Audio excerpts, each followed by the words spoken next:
इज़रा की पुस्तक अध्याय 1। इज़रा की पुस्तक अध्याय 1। फारस के राजा कुस्रू के पहले वर्ष में यहोवा ने फारस के राजा कुस्रू का मन उभारा कि यहोवा का जो वचन यिर्मयाह के मुंह से निकला था वह पूरा हो जाए। इसलिए उसने अपने समस्त राज्य में यह प्रचार कराया और लिखा भी कि फारस का राजा कुस्रू यो कहता है कि स्वर्ग के परमेश्वर यहोवा ने पृथ्वी भर का राज्य मुझे दिया है, और उसने मुझे आज्ञा दी कि यहूदा के यरूशलेम में मेरा एक भवन बनवा। उसकी समस्त प्रजा के लोगों में से तुम्हारे मध्य जो कोई हो, उसका परमेश्वर उसके संग रहे, और वह यहूदा के यरूशलेम को जाकर इस्राएल के परमेश्वर यहोवा का भवन बनाएगा। जो यरूशलेम में है वही परमेश्वर है। और जो कोई किसी स्थान में रह गया हो, जहां वह रहता हो, उस स्थान के मनुष्य चांदी, सोना, धन और पशु देकर उसकी सहायता करे, और इससे अधिक परमेश्वर के यरूशलेम के भवन के लिए अपनी अपनी इच्छा से भी भेंट चढ़ाए।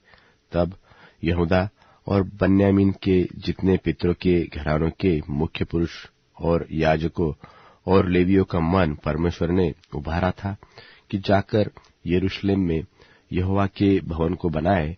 वे सब उठ खड़े हुए, और उनके आसपास सब रहने वालों ने चांदी के पात्र, सेना, धन, पशु और अनमोल वस्तुएं देकर उनकी सहायता की। यह उस सबसे अधिक था जो लोगों ने अपनी अपनी इच्छा से दिया। फिर यहोवा के भवन के जो पात्र नबूकदनेस्सर ने यरूशलेम से निकालकर अपने देवता के भवन में रखे थे, उनको कुस्रू राजा ने मिथुदात खजांची से निकलवाकर यहूदियों के शेष बस्सर नाम प्रधान को गिनकर सौंप दिए। उनकी गिनती यह थी कि अर्थात सोने के 30 और चांदी के 1000 परात और 29 छुरी, सोने के 30 और मध्यम प्रकार के चांदी के 410 कटोरे और प्रकार के पात्र 1000, सोने चांदी के पात्र सब मिलकर 5400 थे। इन सबों को शेशबक्सर उस समय ले आया जब बंधुए बाबेल से यरूशलेम को आए। इज़रा की पुस्तक अध्याय 2। इज़रा की पुस्तक अध्याय 2। जिनको बाबेल का राजा नबूकदनेस्सर बाबेल को बंधुआ करके ले गया था, उनमें से प्रांत के जो लोग बंधुआई से छूटकर यरूशलेम और यहूदा को अपने अपने नगर में लौटे, वह ये है। ये जरुब्बाबेल, यीशु, नहम्याह, सरायाह, रेलायाह, मोर्देकै के बिलशान, मिस्पार, बिगैवे, शक्रहूम और बानाक के संग आए। इस्राएली प्रजा के मनुष्यों की यह गिनती है, अर्थात परोश की संतान 2172, शपत्याह की संतान 372, आरह की संतान 775, पहत मोआब की संतान यीशु और योआब की संतान में से 2812, इलाम की संतान 1254, जत्तू की संतान 945, जक्कै की संतान 760, बानी की संतान 642, बैबे की संतान 623, अजगाद की संतान 1222, अदोनिकाम की संतान 666, बिगवई की संतान 2056, आदिन की संतान 454, यहिजकिया की संतान आतेर की संतान में से 98, बैसी की संतान 323, योरा के लोग 112, हाशुम के लोग 223, गिब्बार के लोग 95, बेतलहेम के लोग 123, नतोपा के मनुष्य 56, अनातोस के मनुष्य 128, अज्जावेत के लोग 42, किर्यतारीम, कपिरा और बेरोत के लोग 743, रामा और गेबा के लोग 621, सिकमास के मनुष्य 122, बेतेल और एके के मनुष्य 223, नबो के लोग 52, मगबीस की संतान 156, दूसरे एलाम की संतान 1254, हारिम की संतान 320, लोद, हादीद और ओनो के लोग 725, यरीहो के लोग 345, सना के लोग 3630। फिर याजकों अर्थात यीशु के घराने में से यदायाह की संतान 973, इम्मेर की संतान 1052, पशहूर की संतान 1247, हारिम की संतान 1017। फिर लेविय अर्थात यीशु की संतान और कदमीएल की संतान होदब्याह की संतान में से 74। फिर गवैयों में से आपस की संतान 128। फिर दरबारों की संतान शल्लूम की संतान, आतेर की संतान, तलमोन की संतान, अक्कूब की संतान, हतीता की संतान और शौबे की संतान, ये सब मिलकर 139 हुए। फिर नतीन की संतान, सीहा की संतान, हसुपा की संतान, तब्बाऊत की संतान, केरोस की संतान, सी आह की संतान, पादोन की संतान, लबाना की संतान, हगबा की संतान, अक्कूब की संतान, हागाब की संतान, शमैलै की संतान, हानान की संतान, गिद्दल की संतान, गहर की संतान, रायाह की संतान, रसीन की संतान, नकोदा की संतान, गज्जाम की संतान, ठज्जा की संतान, पासेह की संतान, बैसे की संतान, असना की संतान, मुनीम की संतान, नपिसीम की संतान, बकबूक की संतान, हकुपा की संतान, हरहुर की संतान, बसलूत की संतान, महिदा की संतान, हर्षा की संतान, बरकोस की संतान, सिसरा की संतान, तेमह की संतान, नसीह की संतान और हतीपा की संतान।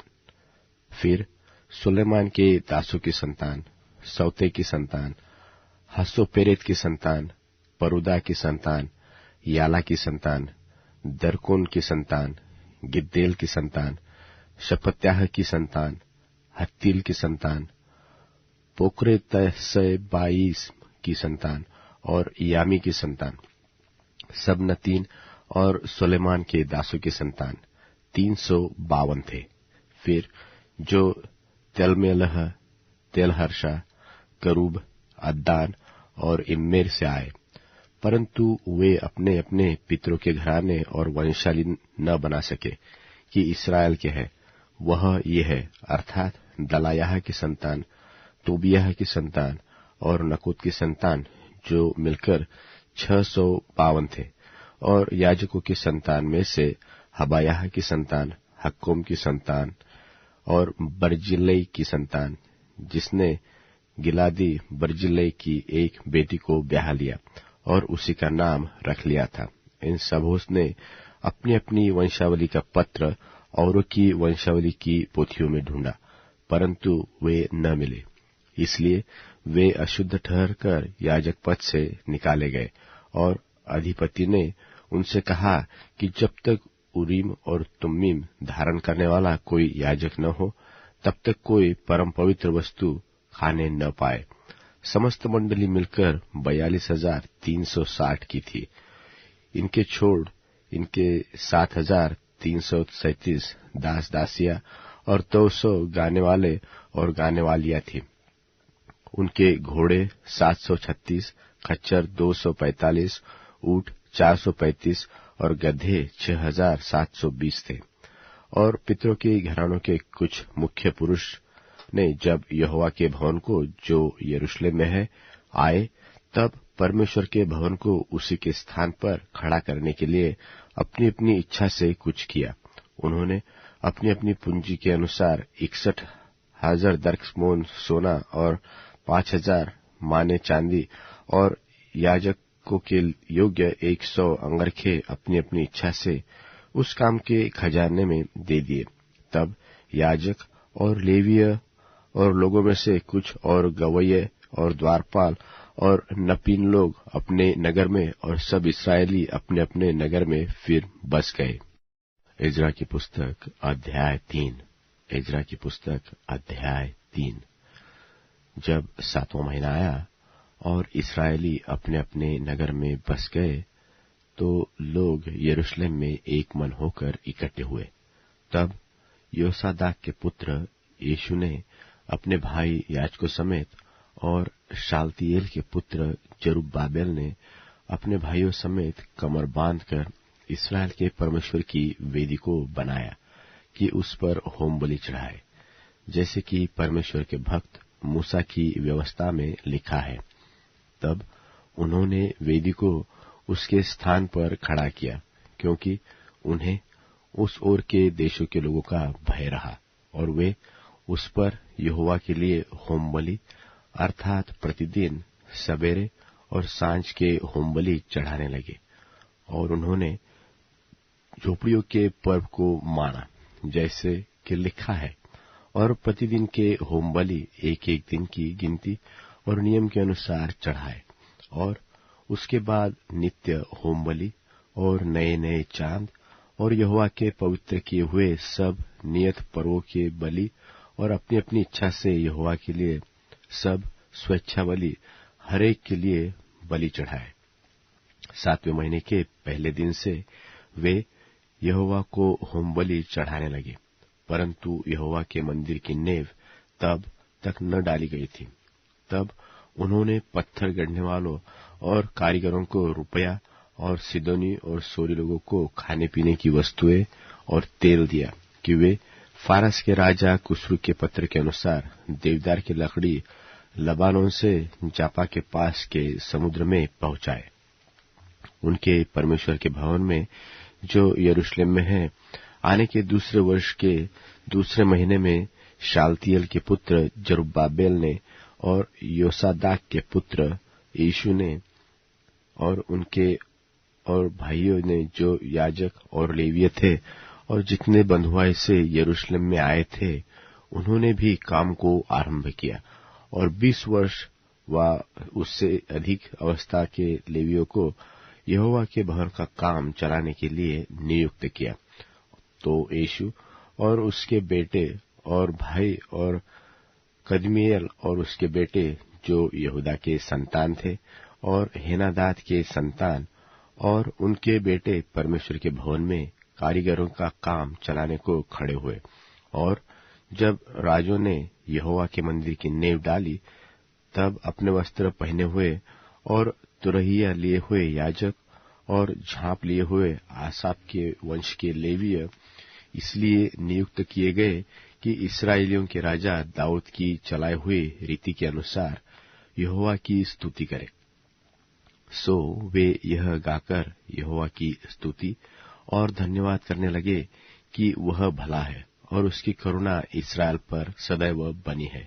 और जब वे यहोवा की स्तुति करने लगे, तब सब लोगों ने यह जानकर कि यहोवा के भवन की नींव अब पड़ रही है, ऊंचे शब्द से जय जयकार किया। परंतु बहुतेरे याजक और लेवीय और पूर्वजों के घरानों के मुख्य पुरुष अर्थात वे बूढ़े जिन्होंने पहला भवन देखा था, जब इस भवन की नींव उनकी आंखों के सामने पड़ी, तब फूट फूट कर रोने लगे और बहुतेरे आनंद के मारे ऊंचे शब्द से जय जयकार कर रहे थे। इसलिए लोग आनंद के जय जयकार का शब्द लोगों के रोने के शब्द से अलग पहचान न सके, क्योंकि लोग ऊंचे शब्द से जय जयकार कर रहे थे और वह शब्द दूर तक सुनाई देता था। इज़रा की पुस्तक अध्याय 4। इज़रा की पुस्तक अध्याय 4। जब यहूदा और बन्यामीन के शत्रुओं ने यह सुना कि बंधुआई से छुटे हुए लोग इस्राएल के परमेश्वर यहोवा के लिए मंदिर बना रहे हैं, तब वे जरुब्बाबेल और पूर्वजों के घरानों के मुख्य मुख्य पुरुषों के पास आकर उनसे कहने लगे, हमें भी अपने संग बनाने दो, क्योंकि तुम्हारी नाई हम भी तुम्हारे परमेश्वर की खोज में लगे हुए हैं। और अश्शूर का राजा एसहरदोन, जिसने हमें यहाँ पहुंचाया, उसके दिनों से हम उसी को बलि चढ़ाते भी हैं। जरुब्बाबेल, यीशु और इस्राएल के पितरों के घरानों के मुख्य पुरुषों ने उनसे कहा, हमारे परमेश्वर के लिए भवन बनाने में तुमको हमसे कुछ काम नहीं। हम ही लोग एक संग मिलकर फारस के राजा कुस्रू की आज्ञा के अनुसार इस्राएल के परमेश्वर यहोवा के लिए उसे बनाएंगे। तब उस देश के लोग यहूदियों के हाथ ढीला करने और उन्हें डराकर मंदिर बनाने में रुकावट डालने लगे। और फारस के राजा कुस्रू के जीवन भर, वरन फारस के राजा दारा के राज्य के समय तक, उनके मनोरथ को निष्फल करने के लिए वकीलों को रुपया देते रहे। क्षयर्ष के राज्य के पहले दिनों में तो उन्होंने यहूदा और यरूशलेम के निवासियों का दोष पत्र उसे लिख भेजा। फिर अर्थक्षत्र के दिनों में बिशलाम, मिथदात और ताबेल ने और उसके सहचारियों ने फारस के राजा अर्थक्षत्र को चिट्ठी लिखी, और चिट्ठी अरामी अक्षरों और अरामी भाषा में लिखी गई। अर्थात रहूम राजमंत्री और शितशय मंत्री ने यरूशलेम के विरुद्ध राजा अर्थक्षत्र को इस आशय की चिट्ठी लिखी। उस समय रहूम राजमंत्री और शिमशय मंत्री और उसके और सहचारियों ने, अर्थात दिनी अपसर्तकी, तर्पली, अफारसी, एरेकी, बाबेली, शूशनी, देहवी, एलामी आदि जातियों ने, जिन्हें महान और प्रधान उस्नपर ने पार ले आकर शुम्रो नगर में और महानत के इस पार के शेष देश में बसाया था, एक चिट्ठी लिखी। जो चिट्ठी उन्होंने अर्थक्षत्र राजा को लिखी, उसकी यह नकल है। तेरे दास जो महानत के पार के मनुष्य है, इत्यादि। राजा को यह विदित हो कि जो यहूदी तेरे पास से चले आए, वे हमारे पास यरूशलेम को पहुंचे हैं। वे उस दगैत और घिनौने नगर को बसा रहे हैं, वरन उसकी शहर पनाह को खड़ा कर चुके हैं और उसकी नेव को जोड़ चुके हैं। अब राजा को विदित हो कि यदि वह नगर बस गया और उसकी शहर पनाह बन चुके, तब तो वे लोग कर, चुंगी और राहदारी फिर न देंगे, और अंत में राजाओं की हानि होगी। हम लोग तो राजमंदिर का नमक खाते हैं, और उचित नहीं कि राजा का अनादर हमारे देखते हो। इस कारण हम यह चिट्ठी भेजकर राजा को चिता देते हैं, इसलिए कि तेरे पुरखाओं के इतिहास की पुस्तक में खोज की जाए। तब इतिहास की पुस्तक में तू यह पाकर जान लेगा कि वह नगर बलवा करने वाला और राजाओं और प्रांतों की हानि करने वाला है, और प्राचीन काल से उसमें बलवा मचता आया है, और इसी कारण वह नगर नष्ट भी किया गया था। हम राजा को निश्चय करा देते हैं कि यदि वह नगर बसाया जाए और उसकी शहर पनाह बन चुके, तब तो इसके कारण महानत के इस पार तेरा कोई भाग न रह जाएगा। तब राजा ने रहूम राजमंत्री और शिमशय मंत्री और शोमरोन और महानत के इस पार रहने वाले उनके और सहचारियों के पास यह उत्तर भेजा कि कुशल इत्यादि। जो चिट्ठी तुम लोगों ने हमारे पास भेजी, वह मेरे सामने पढ़कर साफ साफ सुनाई गई, और मेरी आज्ञा से खोज की जाने पर जान पड़ता है कि वह नगर प्राचीन काल से राजाओं के विरुद्ध सिर उठाता आया है, और उसमें दंगा और बलवा होता आया है। यरूशलेम के सामर्थ्य राजा भी हुए, जो महानत के पार के समस्त देश पर राज्य करते थे, और कर, चुंगी और राहदारी उनको दी जाती थी। इसलिए अब इस आज्ञा का प्रचार कर कि वे मनुष्य रोके जाए, और जब तक मेरी ओर से आज्ञा न मिले, तब तक वह नगर बनाया न जाए। और चौकस रहो कि इस बात में ढीले न होना, राजाओं की हानि करने वाली वह बुराई क्यों बढ़ने पाए। जब राजा अर्थक्षत्र की यह चिट्ठी रहूम और शिमशय मंत्री और उसके सहचारियों को पढ़कर सुनाई गई, तब वे उतावली करके यरूशलेम को यहूदियों के पास गए और भुजबल और बरिया से उनको रोक दिया। तब परमेश्वर के भवन का काम जो यरूशलेम में है रुक गया और फारस के राजा दारा के राज्य के दूसरे वर्ष तक रुका रहा। इज़रा की पुस्तक अध्याय 5। इज़रा की पुस्तक अध्याय 5। तब हग्गे नाम नबी और इद्दो का पोता जकरियाह यहूदा और यरूशलेम के यहूदियों से नबूवत करने लगे। इस्राएल के परमेश्वर के नाम से उन्होंने उनसे नबूवत की। तो शालतियल का पुत्र जरुब्बाबेल और योसादाक का पुत्र यीशु कमर बांधकर परमेश्वर के भवन को जो यरूशलेम में है बनाने लगे, और परमेश्वर के वे नबी उनका साथ देते रहे। उसी समय महानद के इस्पार का तत्तनै नाम अधिपति और शतरबोज ने अपने सहचारियों समेत उनके पास जाकर यो पूछने लगा कि इस भवन के बनाने और इस शहर पनाह के खड़े करने की किसने तुमको आज्ञा दी है। तब हम लोगों ने उनसे यह कहा कि इस भवन के बनाने वालों के क्या क्या नाम है।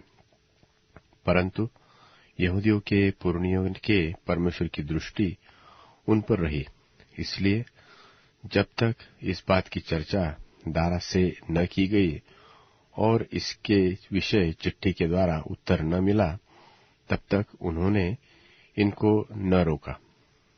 जो चिट्ठी महानद के इस पार के अधिपति तत्तनै और शतरबोजनै और महानद के इस पार के उनके सहचारी अपारसकियों ने राजा दारा के पास भेजी, उसकी नकल यह है। उन्होंने उसको एक चिट्ठी लिखी जिसमें यह लिखा था कि राजा दारा का कुशल क्षेम सब प्रकार से हो। राजा को विदित हो कि हम लोग यहूदा नाम प्रांत के महान परमेश्वर के भवन के पास गए थे। वह बड़े बड़े पत्थरों से बन रहा है और उसकी भिंतों में कड़ियां जुड़ रही है, और यह काम उन लोगों से फुर्ती के साथ हो रहा है और सफल भी होता जाता है। इसलिए हमने उन पुरनियों से यो पूछा कि यह भवन बनाने और यह शहर पनाह खड़ी करने की आज्ञा किसने तुम्हें दी, और हमने उनके नाम भी पूछे कि हम उनके मुख्य पुरुषों के नाम लिखकर तुझको जता सके। और उन्होंने हमें ये उत्तर दिया कि हम तो आकाश और पृथ्वी के परमेश्वर के दास हैं, और जिस भवन को बहुत वर्ष हुए इस्राएलियों के एक बड़े राजा ने बनाकर तैयार किया था, उसी को हम बना रहे हैं। जब हमारे पुरखाओं ने स्वर्ग के परमेश्वर को रीस दिलाई थी, तब उसने उन्हें बाबेल के कसदी राजा नबूकदनेस्सर के हाथ में कर दिया था, और उसने इस भवन को नाश किया और लोगों को बंधुआ करके बाबेल को ले गया। परंतु बाबेल के राजा कुस्रू के पहले वर्ष में उसी कुस्रू राजा ने परमेश्वर के इस भवन के बनाने की आज्ञा दी, और परमेश्वर के भवन के जो सोने और चांदी के पात्र नबूकदनेस्सर यरूशलेम के मंदिर में से निकलवाकर बाबेल के मंदिर में ले गया था, उनको राजा कुस्रू ने बाबेल के मंदिर में से निकालकर शेष पस्सर नाम एक पुरुष को, जिसे उसने अधिपति ठहरा दिया था, सौंप दिया। और उसने उससे कहा, ये पात्र ले जाकर यरूशलेम के मंदिर में रख, और परमेश्वर का वह भवन अपने स्थान पर बनाया जाए। तब उसी शेष पस्सर ने आकर परमेश्वर के भवन की जो यरूशलेम में है नींव डाली, और तब से अब तक यह बन रहा है, परंतु अब तक नहीं बन चुका। अब यदि राजा को अच्छा लगे तो बाबेल के राजभंडार में से इस बात की खोज की जाए कि राजा कुस्रू ने सचमुच परमेश्वर के भवन के जो यरूशलेम में है बनवाने की आज्ञा दी थी, व नहीं। तब राजा इस विषय में अपनी इच्छा हमको बताए। एज्रा की पुस्तक अध्याय 6। एज्रा की पुस्तक अध्याय 6। तब राजा दारा की आज्ञा से बाबेल के पुस्तकालय में, जहां खजाना भी रहता था, खोज की गई और मादे नाम प्रांत के हमता नगर के राजगढ़ में एक पुस्तक मिली, जिसमें यह वृत्तांत लिखा था कि राजा कुस्रू के पहले वर्ष में उसी कुस्रू राजा ने यह आज्ञा दी कि परमेश्वर के भवन के विषय जो यरूशलेम में है, अर्थात वह भवन जिससे बलिदान किए जाते थे, वह बनाया जाए और उसकी नींव दृढ़ता से डाली जाए। उसकी ऊंचाई और चौड़ाई 60-60 हाथ की हो, उसमें 3 रद्दे भारी भारी पत्थरों के हो और एक परत नई लकड़ी का हो, और इनकी लागत राजभवन से दी जाए। और परमेश्वर के भवन के जो सोने और चांदी के पात्र नबूकदनेस्सर ने यरूशलेम के मंदिर में से निकलवाकर बाबेल को पहुंचा दिए थे, वह लौटाकर यरूशलेम के मंदिर में अपने अपने स्थान पर पहुंचाए जाए, और तू उन्हें परमेश्वर के भवन में रख देना। अब हे महानद के पार के अधिपति तत्ने, हे शतरबोजने, तुम अपने सहचारी महानद के पार के अपारस्कियों के समेत वहां से अलग रहो। परमेश्वर के उस भवन के काम को रहने दो। यहूदियों का अधिपति और यहूदियों के पुरनिये परमेश्वर के उस भवन को उसी के स्थान पर बनाए, वरन मैं आज्ञा देता हूं कि तुम्हें यहूदियों के उन पुरनियों से ऐसा बर्ताव करना होगा कि परमेश्वर का वह भवन बनाया जाए, अर्थात राजा के धन में से, महानद के पार के कर में से उन पुरुषों को फुर्ती के साथ खर्चा दिया जाए। ऐसा न हो कि उनको रुकना पड़े, और क्या बछड़े, क्या मेंढे, क्या मेमने स्वर्ग के परमेश्वर के होमबलि के लिए जिस जिस वस्तु का उन्हें प्रयोजन हो, और जितना गेहूं, नमक, दाखमधु और तेल यरूशलेम के याजक कहे, वह सब उन्हें बिना भूलचूक प्रतिदिन दिया जाए, इसलिए कि वे स्वर्ग के परमेश्वर को सुखदायक सुगंध वाले बलि चढ़ाकर राजा और राजकुमारों के दीर्घायु के लिए प्रार्थना करें। फिर मैंने आज्ञा दी है कि जो कोई यह आज्ञा टाले, उसके घर में से कड़ी निकाली जाए और उस पर वह स्वयं चढ़ाकर जकड़ा जाए, और उसका घर इस अपराध के कारण घुरा बनाया जाए। और परमेश्वर जिसने वहां अपने नाम का निवास ठहराया है, वह क्या राजा क्या प्रजा उन सबों को जो यह आज्ञा टालने और परमेश्वर के भवन को जो यरूशलेम में है नाश करने के लिए हाथ बढ़ाए नष्ट करे। मुझ दारा ने यह आज्ञा दी है, फुर्ती से ऐसा ही करना।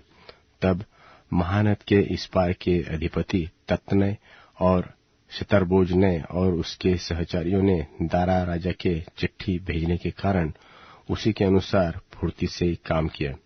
तब यहूदी पुरनिये हग्गे नबी और इद्दो के पोते जकरिया के नबूवत करने से मंदिर को बनाते रहे और कृतार्थ भी हुए, और इस्राएल के परमेश्वर की आज्ञा के अनुसार और फारस के राजा कुस्रू दारा और अर्थक्षत्र की आज्ञाओं के अनुसार बनाते बनाते उसे पूरा कर लिया। इस प्रकार वह भवन राजा दारा के राज्य के 6वें वर्ष में अदार महीने के 3 दिन को बनकर समाप्त हुआ।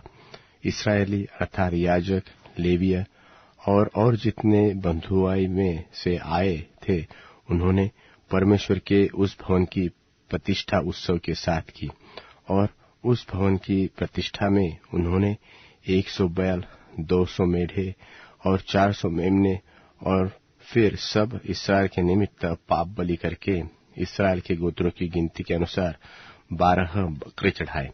तब जैसे मूसा की पुस्तक में लिखा है, वैसे ही उन्होंने परमेश्वर की आराधना के लिए जो यरूशलेम में है बारी बारी से याजकों और दल दल के लेवियों को नियुक्त कर दिया। फिर पहले महीने के 14वें दिन को बंधुआई से आए हुए लोगों ने फसह माना, क्योंकि याजकों और लेवियों ने एक मन होकर अपने अपने को शुद्ध किया था, इसलिए वे सब के सब शुद्ध थे। उन्होंने बंधुआई से आए हुए सब लोगों और अपने भाई याजकों के लिए और अपने अपने लिए फसह के पशु बलि किए। तब बंधुआई से लौटे हुए इस्राएली और जितने उस देश की अन्य जातियों की अशुद्धता के से इसलिए अलग हो गए थे कि इस्राएल के परमेश्वर यहोवा की खोज करें, उन सबों ने भोजन किया और अख़मीरी रोटी का पर्व 7 दिन तक आनंद के साथ मनाते रहे, क्योंकि यहोवा ने उन्हें आनंदित किया था और अश्शूर के राजा का मन उनकी ओर ऐसा फेर दिया था कि वह परमेश्वर अर्थात इस्राएल के परमेश्वर के भवन के काम में उनकी सहायता करे। इज़रा की पुस्तक अध्याय 7। इज़रा की पुस्तक अध्याय 7। इन बातों के बाद अर्थात फारस के राजा अरतक्षत के दिनों में इज़रा बाबेल से यरूशलेम को गया। वह सरायाह का पुत्र था और सरायाह अजर्याह का पुत्र था। अजर्याह हिल्किय्याह का और हिल्किय्याह शल्लूम का, शल्लूम सादोक का, सादोक अहीतूब का, अहीतूब अमर्याह का, अमर्याह अजर्याह का, अजर्याह मरायोत का, मरायोत जरह्याह का, जरह्याह उज्जी का, उज्जी बुक्की का, बुक्की अबीशू का, अबीशू पिनहास का, पिनहास एलियाजर का और एलियाजर हारून महायाजक का पुत्र था। यही इज़रा मूसा की व्यवस्था के विषय जिसे इस्राएल के परमेश्वर यहोवा ने दी थी निपुण शास्त्री था, और उसके परमेश्वर यहोवा की कृपादृष्टि जो उस पर रही, इसके कारण राजा ने उसका मुंह मांगा वर दे दिया। और कितने इस्राएली और याजक, लेवीय, गवैये, द्वारपाल और नतीन के कुछ लोग अरतक्षत्र राजा के 7वें वर्ष में यरूशलेम को गए, और वह राजा के 7वें वर्ष के 5वें महीने में यरूशलेम को पहुंचे। पहले महीने के पहले दिन को तो वह बाबेल से चल दिया, और उसके परमेश्वर की कृपा दृष्टि उस पर रही। इस कारण 5वें महीने के पहले दिन वह यरूशलेम को पहुंचा, क्योंकि इज़रा ने यहोवा की व्यवस्था का अर्थ बूझ लेने और उसके अनुसार चलने और इस्राएल में विधि और नियम सिखाने के लिए अपना मन लगाया था। जो चिट्ठी राजा अरतक्षत्र ने इज़रा और याजक और शास्त्री को दी थी, जो यहोवा की आज्ञाओं के वचनों का और उसकी इस्राएलियों में चलाई हुई विधियों का शास्त्री था, उसकी नकल यह है, अर्थात इज़रा याजक जो स्वर्ग के परमेश्वर की व्यवस्था का पूर्ण शास्त्री है, उसको अरतक्षत्र महाराजाधिराज की ओर से इत्यादि मैं यह आज्ञा देता हूं कि मेरे राज्य में जितने इस्राएली और उनके याजक और लेवीय अपनी इच्छा से यरूशलेम जाना चाहे, वे तेरे संग जाने पाए। तू तो राजा और उनके 7 मंत्रियों की ओर से इसलिए भेजा जाता है कि अपने परमेश्वर की व्यवस्था के विषय जो तेरे पास है, यहूदा और यरूशलेम की दशा बूझ ले, और जो चांदी सोना राजा और उसके मंत्रियों ने इस्राएल के परमेश्वर को, जिसका निवास यरूशलेम में है, अपनी इच्छा से दे दिया है, और जितना चांदी सोना कुल बाबेल प्रांत में तुझे मिलेगा, और जो कुछ लोग और याजक अपनी इच्छा से अपने परमेश्वर के भवन के लिए जो यरूशलेम में है देंगे, उसको ले जाए। इस कारण तू उस रुपये से फुर्ती के साथ बैल, मेंढे और मेमने, उनके योग्य बलि, अन्य बलि और अर्घ की वस्तु समेत मोल लेना, और उस वेदी पर चढ़ाना जो तुम्हारे परमेश्वर के यरूशलेम वाले भवन में है, और जो चांदी सोना बचा रहे उससे जो तुझे और तेरे भाइयों को उचित जान पड़े वही अपने परमेश्वर की इच्छा के अनुसार करना, और तेरे परमेश्वर के भवन की उपासना के लिए जो पात्र तुझे सौंपे जाते हैं उन्हें यरूशलेम के परमेश्वर के सामने दे देना, और इनसे अधिक जो कुछ तुझे अपने परमेश्वर के भवन के लिए आवश्यक जानकर देना पड़े वह राज खजाने में से दे देना। मैं अर्थक्षेत्र राजा यह आज्ञा देता हूँ कि तुम महारत के पार के सब खजांचियों से जो कुछ एजरा याजक जो स्वर्ग के परमेश्वर की व्यवस्था का शास्त्री है तुम लोगों से चाहे वह फुर्ती के साथ किया जाए, अर्थात 100 किक्कार तक चांदी, 100 कोर तक गेहूं, 100 बत तक दाखमधु, 100 बत तक तेल और नमक जितना चाहिए उतना दिया जाए। जो आज्ञा स्वर्ग के परमेश्वर की ओर से मिले ठीक उसी के अनुसार स्वर्ग के परमेश्वर के भवन के लिए किया जाए। राजा और राजकुमारों के राज्य पर परमेश्वर का क्रोध क्यों भड़कने पाए? फिर हम तुमको चिता देते हैं कि परमेश्वर के उस भवन के किसी याजक, लेवीय, गवैये, द्वारपाल, नतीन व और किसी सेवक से कर, चुंगी व राहदारी लेने की आज्ञा नहीं है। फिर हे इज़रा, तेरे परमेश्वर से मिली हुई बुद्धि के अनुसार जो तुझमें है न्यायियों और विचार करने वालों को नियुक्त कर, जो महानत के पार रहने वाले उन सब लोगों में जो तेरे परमेश्वर की व्यवस्था जानते हो न्याय किया करे, और जो उन्हें न जानते हो उनको तुम सिखाया करो, और जो कोई तेरे परमेश्वर की व्यवस्था और राजा की व्यवस्था न माने उसको दंड फुर्ती से दे दिया जाए, चाहे प्राण दंड, चाहे देश निकाला, चाहे माल जब्त किया जाना, चाहे कैद करना। धन्य है हमारे पितरों का परमेश्वर यहोवा, जिसने ऐसी मनसा राजा के मन में उत्पन्न की है कि यहोवा के यरूशलेम के भवन को संवारे, और मुझ पर राजा और उसके मंत्रियों और राजा के सबसे बड़े बड़े हकीमों को दयालु किया। मेरे परमेश्वर यहोवा की कृपा दृष्टि जो मुझ पर हुई इसके अनुसार मैंने हियाव बांधा और इसराइल में से मुख्य पुरुषों को इकट्ठे किया कि वे मेरे संग चले। इज़रा की पुस्तक अध्याय 8। इज़रा की पुस्तक अध्याय 8। उनके पूर्वजों के घरानों के मुख्य मुख्य पुरुष ये हैं, जो लोग राजा अर्थक्षेत्र के राज्य में बाबेल से मेरे संग यरूशलेम को गए। उनकी वंशावली यह है, अर्थात पिनहास के वंश में से गेरशोम, इतामार के वंश से दानियल, दाऊद के वंश में से हत्तुस, शकन्याह के वंश में से परोश के गोत्र में से जकरियाह, जिसके संग 150 पुरुषों की वंशावली हुई। पहत-मोआब के वंश में से जरयाह का पुत्र एलीहोएल नए, जिसके संग 200 पुरुष थे। शकन्याह के वंश में से यहजीएल का पुत्र, जिसके संग 300 पुरुष थे। आदीन के वंश में से योनातान का पुत्र एबेद, जिसके संग 50 पुरुष थे। एलाम के वंश में से अतल्याह का पुत्र यशायाह, जिसके संग 70 पुरुष थे।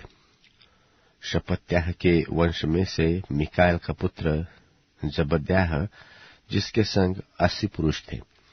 योआब के वंश में से यहीएल का पुत्र ओबद्याह, जिसके संग 218 पुरुष थे। शलोमती के वंश में से योसिप्याह का पुत्र, जिसके संग 160 पुरुष थे। बेबै के वंश में से बेबै का पुत्र जकरियाह, जिसके संग 28 पुरुष थे। अजगाद के वंश में से हक्कातान का पुत्र योहानान, जिसके संग 110 पुरुष थे। अदो की काम के वंश में से जिसके पीछे गए उनके ये नाम हैं, अर्थात एलीपेलेत, ईएल और समाया, और उनके संग 60 पुरुष थे। और बिग्वै के वंश में से उत्तय और जब्बूद थे, और उनके संग 70 पुरुष थे। इनको मैंने उस नदी के पास जो हवा की ओर बहती है इकट्ठा कर लिया, और वहां हम लोग 3 दिन डेरे डाले रहे। और मैंने वहां लोगों और याजकों को देख लिया, परंतु किसी लेवियों को न पाया। मैंने एलीजेर, अरियल, शमायाह, पलनातान, यारीब, एलनातान, नातान, जकर्याह और मशुल्लाम को, जो मुख्य पुरुष थे, और योयारीब और एलनातान को, जो बुद्धिमान थे, बुलवाकर इद्दो के पास, जो कासिप्या नाम स्थान का प्रधान था, भेज दिया, और उनको समझा दिया कि कासिप्या स्थान में इद्दो और उसके भाई नतीन लोगों से क्या क्या कहना, कि वे हमारे पास हमारे परमेश्वर के भवन के लिए सेवा टहल करने वालों को ले आए, और हमारे परमेश्वर की कृपा दृष्टि जो हम पर हुई, इसके कारण वे हमारे पास इश्शेकेल, जो इसराइल के परपोता और लेवी के पोता महली के वंश में से था, और शेरेब्याह को और उसके पुत्रों और भाइयों को, अर्थात 18 जनों को, और हशब्याह को, और उसके संग मरारी के वंश में से यशायाह को और उसके पुत्रों और भाइयों को, अर्थात 20 जनों को, और नतीन लोगों में से जिन्हें दाऊद और हाकिमों ने लेवियों की सेवा करने को ठहराया था, 220 नतीनों को ले आए। इन सबों के नाम लिखे हुए थे। तब मैंने वहां, अर्थात अहवा नदी के तीर पर उपवास का प्रचार इस आशय से किया कि हम परमेश्वर के सामने दीन हों, और उससे अपने बाल बच्चों और अपनी समस्त संपत्ति के लिए सरल यात्रा मांगे, क्योंकि मैं मार्ग में शत्रुओं से बचने के लिए सिपाहियों का दल और सवार राजा से मांगने से लजाता था, क्योंकि हम राजा से यह कह चुके थे कि हमारा परमेश्वर अपने सब खोजियों पर भलाई के लिए कृपा दृष्टि रखता है, और जो उसे त्याग देते हैं उसका बल और कोप उनके विरुद्ध है। इसी विषय पर हमने उपवास करके अपने परमेश्वर से प्रार्थना की, और उसने हमारी सुनी। तब मैंने मुख्य याजकों में से 12 पुरुषों को, अर्थात शेरेब्याह, हशब्याह और इनके 10 भाइयों को अलग करके, जो चांदी, सोना और पात्र राजा और उसके मंत्रियों और उसके हाकिमों और जितने इस्राएली उपस्थित थे, उन्होंने हमारे परमेश्वर के भवन के लिए भेंट दिए थे, उन्हें तौलकर उनको दिया। अर्थात मैंने उनके हाथ में 650 किक्कार चांदी और 100 किक्कार चांदी के पात्र और 100 किक्कार सोना, 1000 दरकमोन के सोने के 20 कटोरे और सोने सरीखे अनमोल चोखे चमकने वाले पीतल के 2 पात्र तौलकर दे दिए। और मैंने उनसे कहा, तुम तो यहोवा के लिए पवित्र हो, और ये पात्र भी पवित्र है, और यह चांदी और सोना भेंट का है, जो तुम्हारे पितरों के परमेश्वर यहोवा के लिए प्रसन्नता से दी गई। इसलिए जागते रहो, और जब तक तुम इन्हें यरूशलेम में प्रधान याजकों और लेवियों और इस्राएल के पितरों के घरानों के प्रधानों के सामने यहोवा के भवन की कोठरियों में तौलकर न दो, तब तक इनकी रक्षा करते रहो। तब याजकों और लेवियों ने चांदी, सोने और पात्रों को तौलकर ले लिया कि उन्हें यरूशलेम को हमारे परमेश्वर के भवन में पहुंचाए। पहले महीने के 12वें दिन को हमने अहवा नदी से कूच करके यरूशलेम का मार्ग लिया, और हमारे परमेश्वर की कृपा दृष्टि हम पर रही, और उसने हमको शत्रुओं और मार्ग पर घात लगाने वालों के हाथ से बचाया। निदान हम यरूशलेम को पहुंचे और वहां 3 दिन रहे।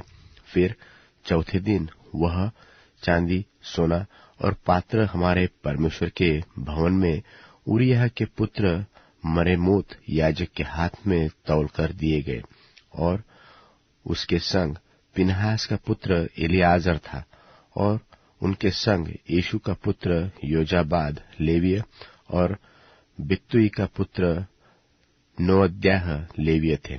ये सब वस्तुएं गिनी और तौली गई और उनका तौल उसी समय लिखा गया।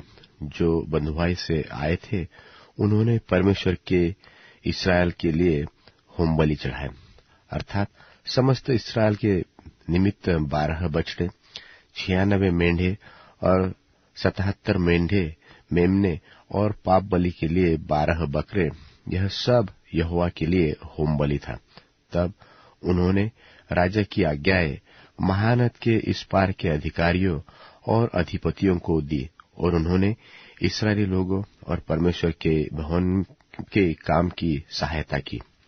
इज़रा की पुस्तक अध्याय 9। इज़रा की पुस्तक अध्याय 9।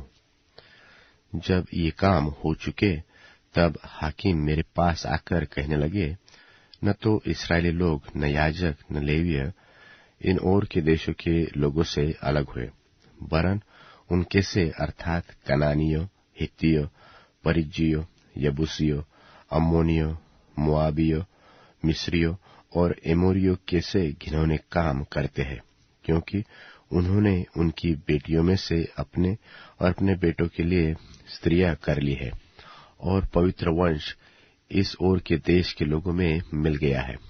वरन हाकिम और सरदार इस विश्वासघात में मुख्य हुए हैं।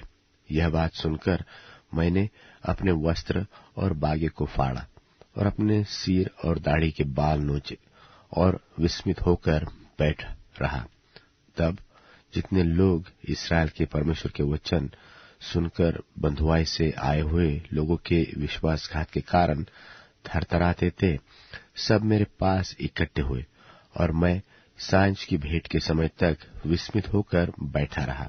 परंतु सांझ की भेंट के समय मैं वस्त्र और बागा फाड़े हुए उपवास की दशा में उठा, फिर घुटनों के बल झुका और अपने हाथ अपने परमेश्वर यहोवा की ओर फैलाकर कहा, हे मेरे परमेश्वर, मुझे तेरी और अपना मुंह उठाते लाज आती है, और हे मेरे परमेश्वर, मेरा मुंह काला है, क्योंकि हम लोगों के अधर्म के काम हमारे सिर पर बढ़ गए हैं और हमारा दोष बढ़ते बढ़ते आकाश तक पहुंचा है। अपने पुरखाओं के दिनों से लेकर आज के दिन तक हम सब बड़े दोषी हैं और अपने अधर्म के कामों के कारण हम अपने राजाओं और याजकों समेत देश देश के राजाओं के हाथ में किए गए कि तलवार, बंधुआई, लुट जाने और मुंह काला हो जाने की विपत्तियों में पड़े, जैसे कि आज हमारी दशा है। और अब थोड़े दिन से हमारे परमेश्वर यहोवा का अनुग्रह हम पर हुआ है कि हम में से कोई बच निकले और हमको उसके पवित्र स्थान में एक खूंटी मिले और हमारा परमेश्वर हमारी आंखों में ज्योति आने दे और दासत्व में हमको कुछ विश्रांति मिले। हम दास तो है ही, परंतु हमारे दासत्व में हमारे परमेश्वर ने हमको नहीं छोड़ दिया, वरन फारस के राजाओं को हम पर ऐसे कृपालु किया कि हम नया जीवन पाकर अपने परमेश्वर के भवन को उठाने और इसके खंडहरों को सुधारने पाए, और हमें यहूदा और यरूशलेम में आड़ मिली। और अब हे हमारे परमेश्वर, इसके बाद हम क्या कहें?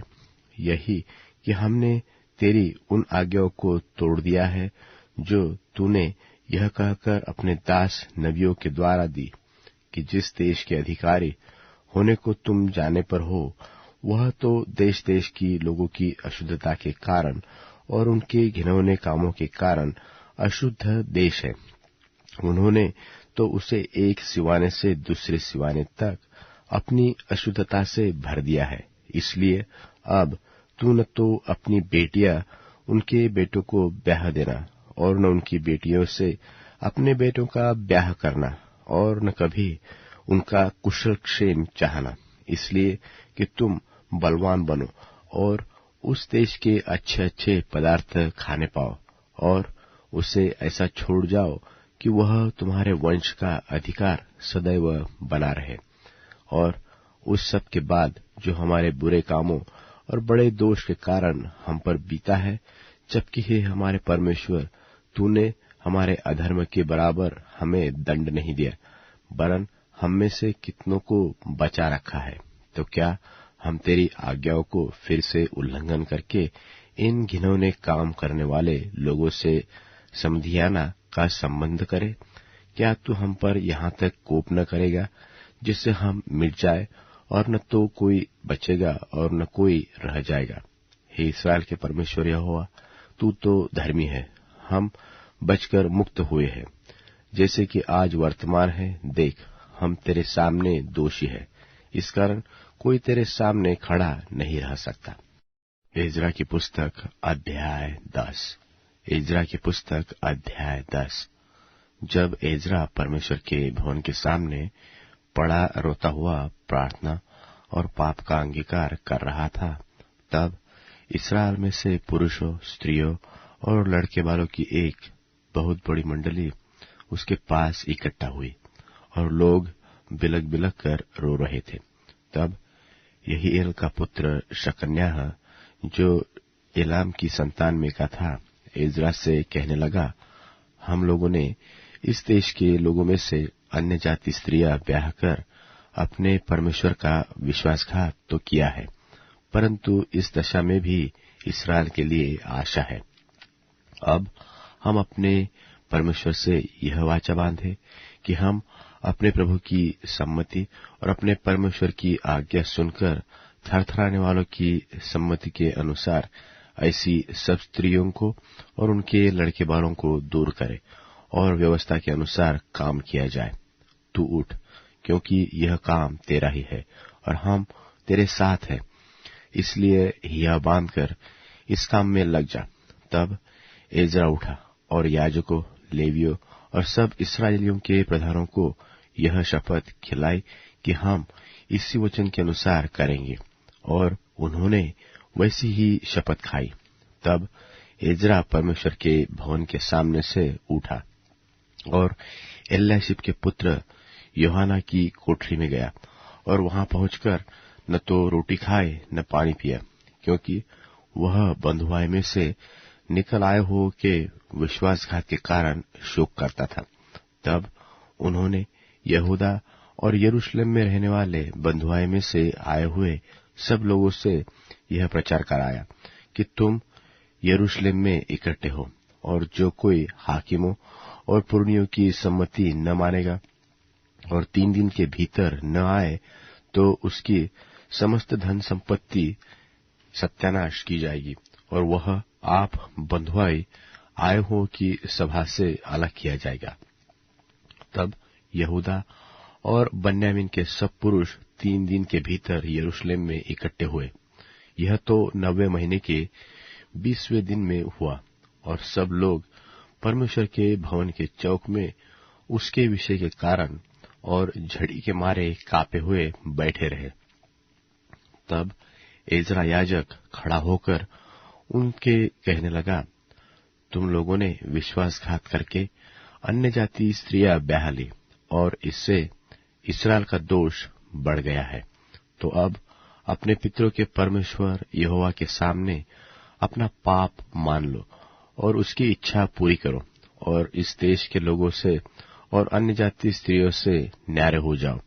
तब पूरी मंडली के लोगों ने ऊंचे शब्द से कहा, जैसा तूने कहा है वैसा ही हमें करना उचित है, परंतु लोग बहुत है और झड़ी का समय है, और हम बाहर खड़े नहीं रह सकते, और यह 2-1 दिन का काम नहीं है, क्योंकि हमने इस बात में बड़ा अपराध किया है।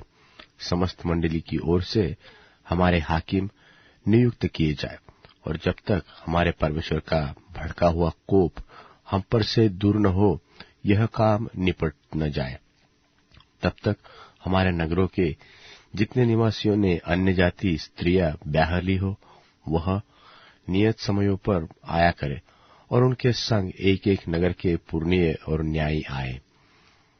इसके विरुद्ध केवल असाहेल के पुत्र योनातान और तिकवा के पुत्र यहज्याह खड़े हुए, और मशुल्लाम और शबत्तै लेवियों ने उनकी सहायता की, परंतु बंधुआई से आए हुए लोगों ने वैसा ही किया। तब एज्रा याजक और पितरों के घरानों के कितने मुख्य पुरुष अपने अपने पितरों के घराने के अनुसार अपने सब नाम लिखाकर अलग किए गए और 10वें महीने के पहले दिन को इस बात की तहकीकात के लिए बैठे और पहले महीने के पहले दिन तक उन्होंने उन सब पुरुषों की बात निपटा दी जिन्होंने अन्य जाति स्त्रियों को ब्याह लिया था। और याजकों की संतान में से ये जन पाए गए जिन्होंने अन्य जाति स्त्रियों को ब्याह लिया था, अर्थात योसादाक के पुत्र, यीशु के पुत्र और उसके भाई मासेयाह, अलियाजर, यारीब और गदल्याह। इन्होंने हाथ मारकर वचन दिया कि हम अपनी स्त्रियों को निकाल देंगे, और उन्होंने दोषी ठहरकर अपने अपने दोष के कारण एक एक मेंढा बलि किया। और इम्मेर के संतान में से हनानी और जबद्याह, और हारिम के संतान में से मासेयाह, येलियाह, शमायाह, यहीएल और उजियाह, और पशहूर की संतान में से एल्योएन, मासेयाह, इश्माएल, नतनेल, योजाबाद और एलासा।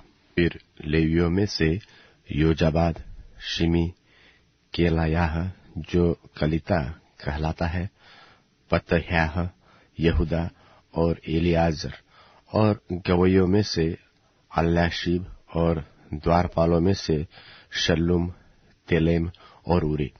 और इस्राएल में से परोश की संतान में से रम्याह, हिज्जियाह, मल्कियाह, मिर्यामीन, एलियाजर, मल्लियाह और बनायाह। और एलाम की संतान में से मत्तन्याह, जकरियाह, यहीएल, अब्दी, अरेमोत और एलियाह। और जत्तू की संतान में से एल्योएने, एल्याशीब, मत्तहन्याह, यरेमोत, जाबाद और अजीजा। और बैबे की संतान में से यहोहानान, हनन्याह, जब्बै और अतलै। और बानी की संतान में से मशुल्लाम, मल्लुक, अदायाह, याशुब, शाल और यरामोत। और पहत मोआब की संतान में से अदना, कलाल, बनायाह, मासेयाह, मत्तन्याह, बसलेल, बिन्नुई और मनश्शे। और हारिम की संतान में से अलियाजर, इशियाह, मल्कियाह, शमायाह, शिमोन, बिन्यामीन, मल्लुक और शमरयाह। और हाशुम की संतान में से मत्तनै, मत्तत्ता, शमरयाह, जाबाद, एलीपेलेत, येरेम, मसश्शे। और शिमी और बानी की संतान में से मादै, अमराम, उएल, बनायाह, बेदियाह, कलूही, बन्याह, मरेमोत, एल्याशीब, मत्तन्याह, मत्तनै, यासु, बानी, बिन्नुई, शिमी, शेलेम्याह, नातान, अदायाह, मकंदबै, शामशै, शारै, अजरेल, शेलेमाह, शेमरियाह, शल्लुम, अमरयाह और योसेफ। और नबो की संतान में से ईएल, मत्तित्याह, जाबाद, जबीना, इद्दो, योएल और बनायाह। इन सबों ने अन्य जाति स्त्रियां ब्याह ली थी, और कितनों की स्त्रियों के लड़के भी उत्पन्न हुए थे।